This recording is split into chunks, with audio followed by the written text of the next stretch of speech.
Whelan Presley and Van Ho Funeral Homes have been serving Quad City families and veterans for over 100 years. Whelan Presley is located in Rock Island, Milan, Reynolds, and Van Ho in East Moline, proudly supporting WQPT.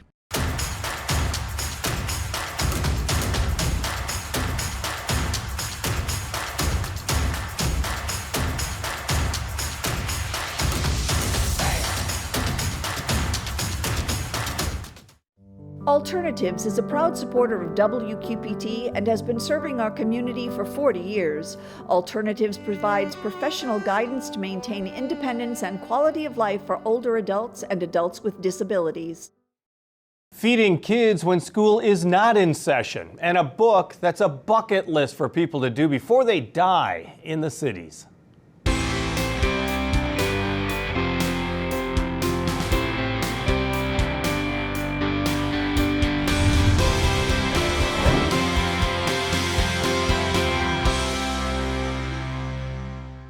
What would be on your list if you had to decide the 100 things someone should do in the cities before they die? Well, luckily a writer has come up with that list, and we'll talk with him in a moment. But first, summer meals. When schools are in session, there are programs in place to make sure children get the nutrition they need each school day, and often on the weekends as well. But the summer months are different. So what's being done to make sure kids still get the food they need? We talked with Rock Island Milan School District Assistant Food Services Director Jennifer McVeigh about what's available and why these programs are so important. So we always talk about the summer being a great chance for kids to get out and play, but they also have to eat, of course, as well. Does it concern you as a person who runs a major food program that some kids aren't getting fed? Oh, absolutely. You know, we appreciate that we've got the program at Edison Junior High for the summer. We've done our work to try to send out that information to parents so that they're aware of it, because all children 18 and under, regardless of where they live, they can come have a free breakfast or lunch, or both. As long as they're under 18, they can come on in and have a meal with us. And you eat that on the premises. Correct. That's one of the rules for the regulations. It's a nutritional meal. This is until the end of June, so it is coming to an end.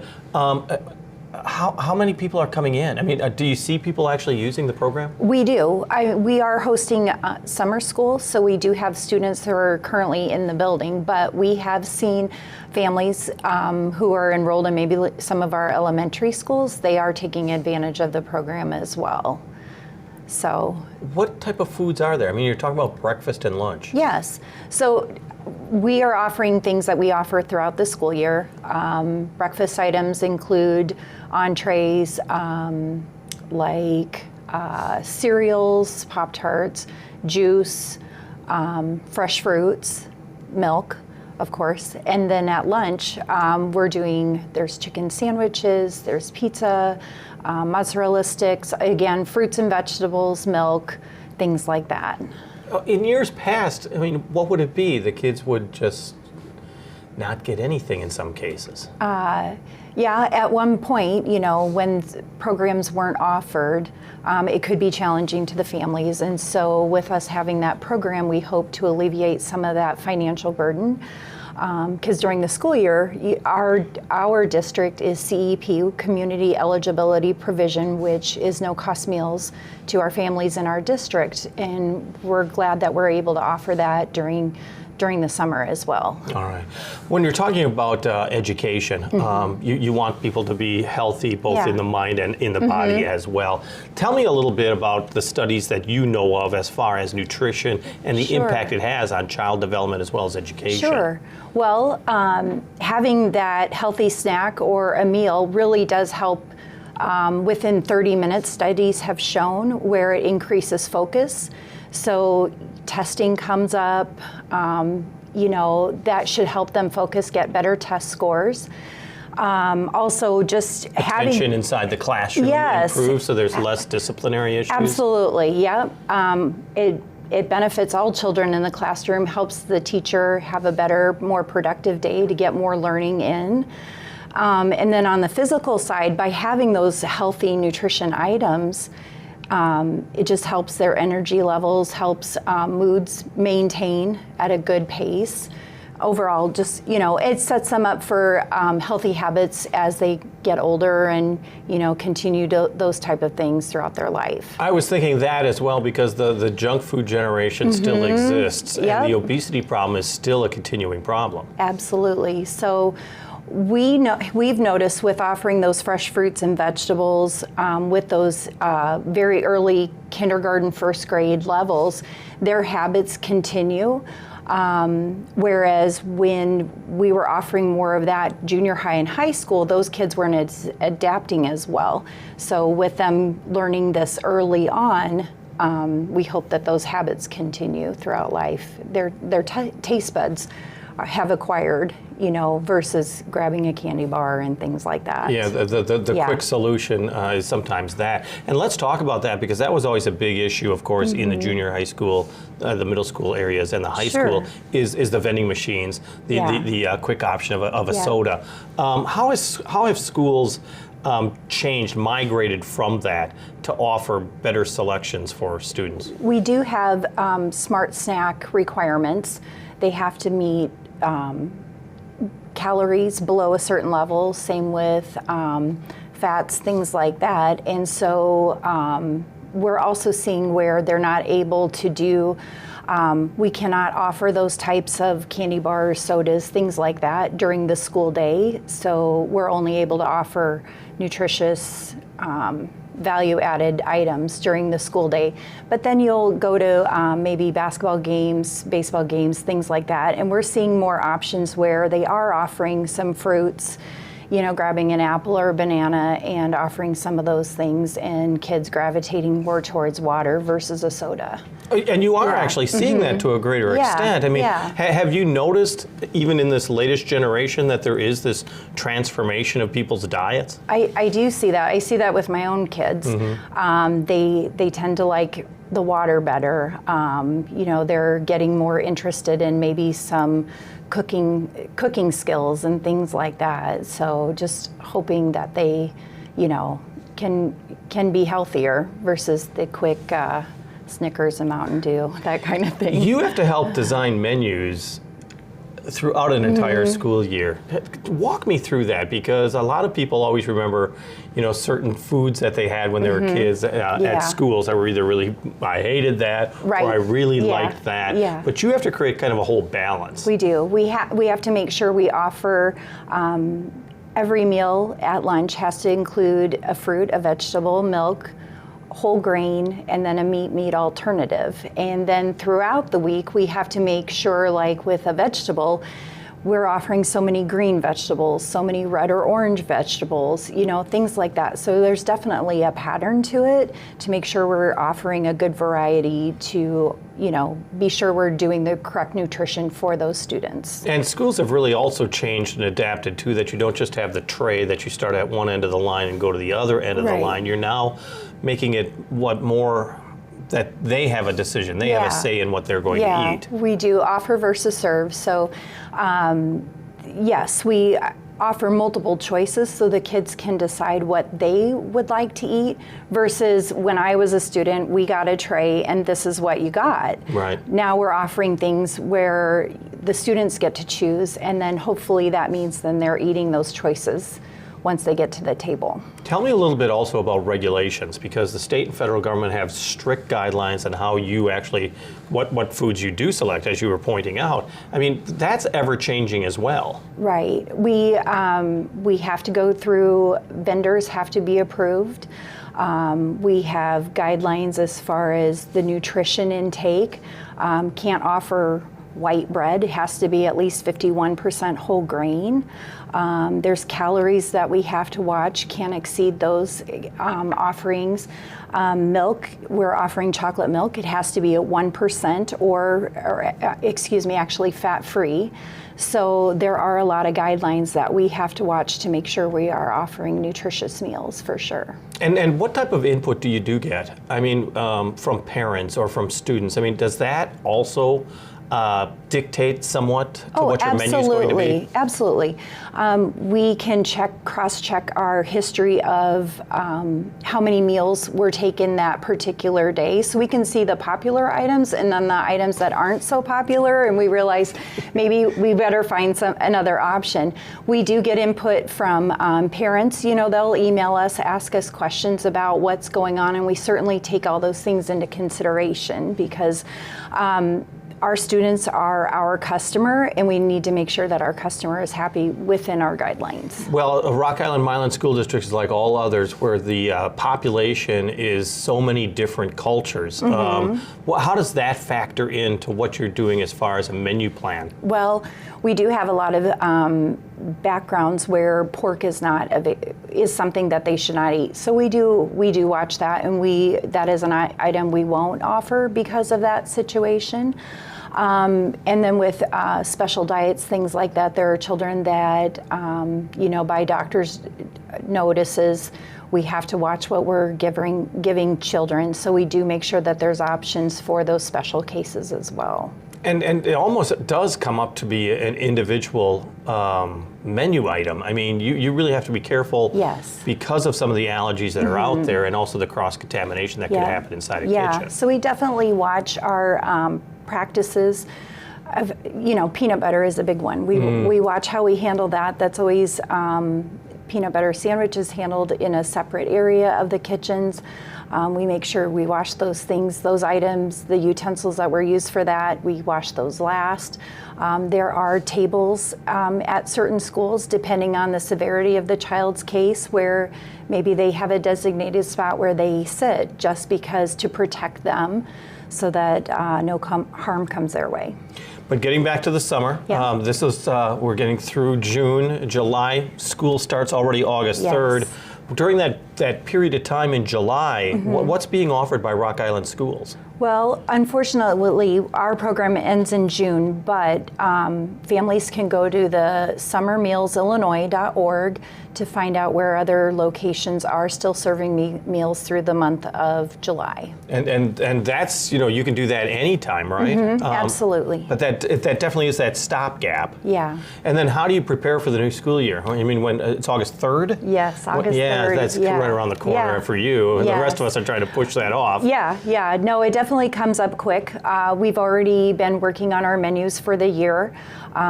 We have already gone through processes of knowing how much we're going to order of all the different foods or the different categories that we need to make. And so during the month of July, we're finalizing those things. We're making sure we're getting staffed properly, doing the hiring and things that we need to do, and just getting ready. That was going to be my next question, actually, when you mentioned the hiring, because we always talk about teachers and we talk about we don't talk enough about staff. How difficult is it to get the proper staffing that you need? It can be challenging for sure.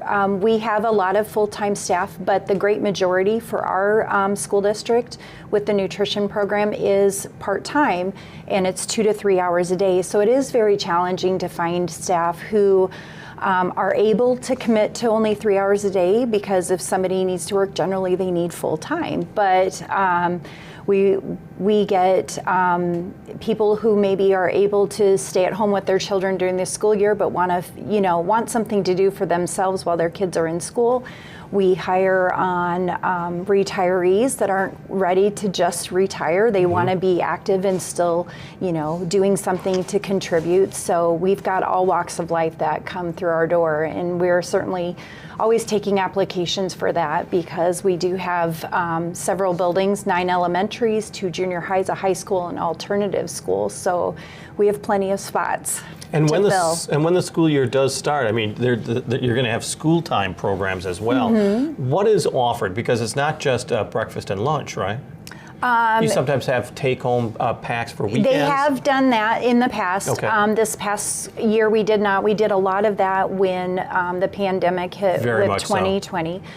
Some of our schools have gotten a grant for an FFVP program, fresh fruit vegetable program, where that's all children in those buildings that were met the grant requirements get that twice a week. So we like to offer up something maybe that they don't typically try. So it's good to introduce introduce those things to the students. And it's also a key because you don't want it to be that, oh, that's the child that's getting a reduced lunch, or that's the child that's getting this extra fruit and vegetable. Yeah. How do you do that so that that child doesn't seem like they're different, so to Well, the fortunate thing with CEP, it's no-cost meals to all students across the board. So we don't have to worry about the family that's struggling and would have been eligible for that free meal versus the family that would have paid. Everybody is a no-cost meal, so there's no issue with. There's no stigma. There's nothing. No, it's a really great program that we're able to do for sure. Our thanks to Jennifer McVeigh, Rock Island Milan School District Assistant Food Services Director. Now, Laura Adams is enjoying all the activities that make the cities a great place to live in during the summer, but she wants you to share in some of them as well. So here's Laura, out and about. This is Out and About for June 23rd through 29th. The Quad City Air Show is back at the Davenport Municipal Airport the 24th and 25th at 8 a.m. each day. And it's time for the QC Chalk Art Fest on the 24th and 25th at Schwiebert Park. The Village of Port Byron hold their annual Baby Blues Fest the 24th, including Rods on the River, a car show, on the 25th.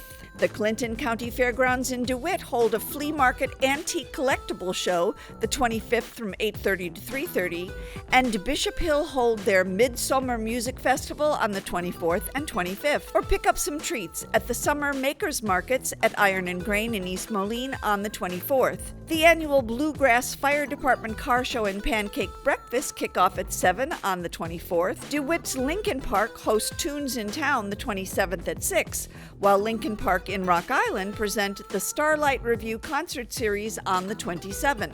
The Bass Street Summer Concert Series continues on Thursday, the 29th at 5, while Common Chord Courtyard hosts the Blackstones on the 23rd. Garfield the Musical with Catitude finishes their run at Circa 21 on the 24th, and Mamma Mia the Musical continues at Circa through July 8th. Plus, Weisenheimer Long-Form Improvisation returns to the Black Box Theater on the 23rd for a show guaranteed to make you laugh. For more information, visit WQPT.org. Thank you, Laura. Well, you could call it a bucket list, or a friendly reminder of what you're missing, or a guide to all things Quad Cities for the newcomer. No matter what it's called, author Jonathan Turner has written the book 100 Things to Do in the Quad Cities Before You Die, which is available online and at area stores. Jonathan talked to us about it. So this is a book that, let's be honest, it's good for the newcomer, but it's also perhaps a couple things that people didn't know, because there's a lot of things in this, the 100 things, that if you've lived here a while, you've hit a couple of them. Right, for sure. I mean, I've run into people that said, I've lived here my whole life, but there are, obviously places that people have never been to, whether it's theaters or certain restaurants. So I think it's good for both the newcomer and longtime resident.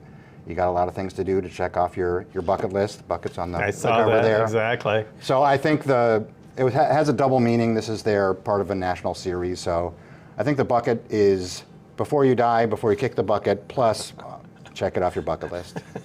Well, and let's be honest, because we were talking, the book came out in September. It is a changing scene. Of course, there's businesses that, especially restaurants, they'll change their menus or they'll go under new ownership, or they'll even change their names.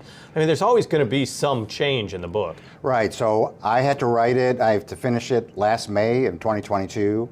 So it was due, the copy was due end of May. They bladed out, did the design, and I got the first copies end of August of 22. But like you said, everything changes. Places changed their name. The TaxSlayer Center became Vibrant Arena at the Mark. The River Music Experience became Common Chord. And so I worked with my son, my younger son, who's a computer whiz, and we put together a website for the book. It's 100thingsqc.com. So there's a section, little page on the website that there's a whole list of updates. So things that have changed since the book went to print. These are places that either changed their name, or like you said, restaurants. A Faithful Pilot went out of business. Food Affair Bistro went out of business. So places closed, places open. So it's the book is kind of fixed in stone, but obviously the economy changes. Well, it underlines that these are 100 things to do before you die, and there's things you didn't do, shame on you. Is that basically the point that you're trying to make, right? Right. Well, the Quad Cities gets a bad rap for there's nothing to do here, and people crave the big cities or Chicago or going anywhere else. But the big challenge in putting this together was to limit it to 100 things, because there's a ton, especially in the last few years. There's so many things that have expanded and grown in new places, restaurants and theaters that open, and it'll take you a good long time. There are places, there are about 200 places altogether in the index that are listed, because the way the book is, they let you have pages that have related items, that this restaurant, there are foreign foods that I included, other restaurants that are related to that item.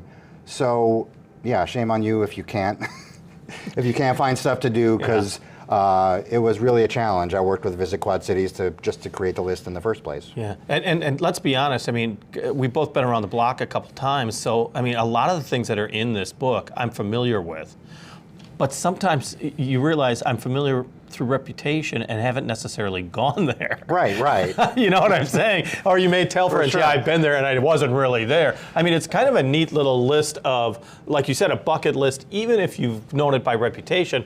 Oh, wait a second, I do need to go there. Right. People have heard of whatever the restaurant is or the place, and they know of it by reputation, but yeah, you got to get there and try it. And this is a one-stop kind of resource for all the basic information, where it is. It's got the addresses, websites, phone numbers, and it's organized by the 5 different categories. Reedy Press is the publisher, and they do these 100 Things books across the country. They have about 100 plus cities that they have done it, and so this is a formula that they kind of ask each author to write about the restaurants, the music and entertainment, culture and history, shopping, sports and recreation, so kind of cover the gamut in each city. They're also expanding. They have a number of 100 things to do in certain states, so I think there's one for Iowa as well. Yeah, there is. And to be honest, I know that it kind of follows a formula that you were trying to fulfill. But were there things in there that a little bit surprised you as well? I mean, when you're making this list, you're sitting there going, oh yeah, that's right. Right, right. I mean, people have asked me, have I done all 100 things? And I can, honestly say, I've been to, personally, probably 98 of the 100. I think the ones in the shopping and retail, I'm not a great fashion person, so. No. Eve, I had to really dress up for this, but I think coming up with some of the shopping and fashion maybe was a little more challenging than I went on reputation, but I was familiar being in the Quad Cities since 1995, and being in the news business, I've seen what's opened, what's successful, and so I tried to include all the the chestnuts, the real traditional places you have to go, right, and the things that have a great reputation. But let me ask you, because when you're giving a list of 100, you know the question already, is that 2 things, you left me out, or why'd you include them? I mean, have you heard much of that, is that you left me out? Well, fortunately, I don't know if it's because we haven't done a great PR job in promoting it, but Visit Quad Cities has been very supportive, and the book is at their visitor centers. Luckily, I haven't had those complaints. Yeah. I mean, that's natural for any business owner or any restaurant or place that, why wasn't I included? And the publisher, from the publisher's point of view, they emphasize to their authors, these aren't supposed to be the 100 best places to go in your city. This is 100 representative places. So because you have that limit, you obviously can't include everybody. And so this is, if you're in this city, these are the 100 no chain restaurants, no chain big box stores. Yeah. You try to make sure they're unique and local to the Quad Cities, and it's a representative sampling. Well, and let's be honest, it's printed on paper. It's not etched in stone. There's going to be changes, and there can be updates as well. Anything that you wish you would have included?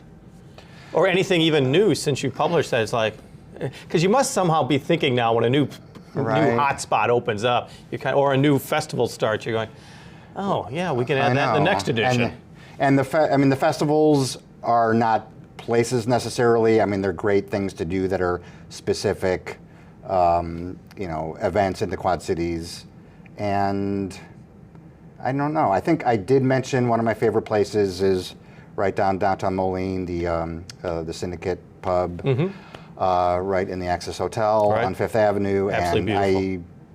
I think I mentioned it, but it might have been in passing. I mean, there are places that are definitely worth more detail or more attention. What I like, though, is that this is the type of a gift that'd be perfect for a person who's just moved into town. Right. You know, I mean, it just helps you explore the community. And let's be honest, it may not, like you said, it may not be the 100 things you would necessarily pick, but it's a slice of what's going on in the Quad Cities right now when that was published. And I mean, it's great for, you know, the students. Ideally, I've worked with a publisher to hopefully get college students that come here to Augie or Ambrose to see what there is to do in the area, and people that have moved away, people that have relatives that maybe have moved away and want to come back and visit. It's a great gift idea. But well, it's a testament to the Quad Cities also that, like you said, there are 100 and you have a list of 200 things in there, and there's more that you could have added. So let's be honest, there are at least 100 things to do in the Quad Cities. Oh, for sure. Author Jonathan Turner, the book is called 100 Things to Do in the Quad Cities Before You Die and is available online and at area stores. On the air, on the radio, on the web, on your mobile device, and streaming on your computer. Thanks for taking some time to join us as we talk about the issues on the cities.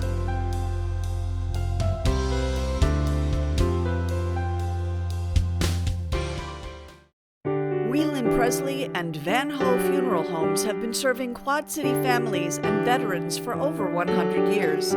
Whelan Presley is located in Rock Island, Milan, Reynolds, and Van Ho in East Moline, proudly supporting WQPT.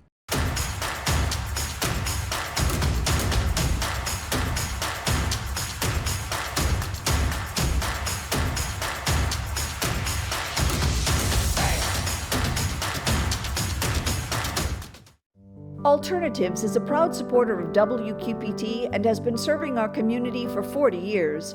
Alternatives provides professional guidance to maintain independence and quality of life for older adults and adults with disabilities.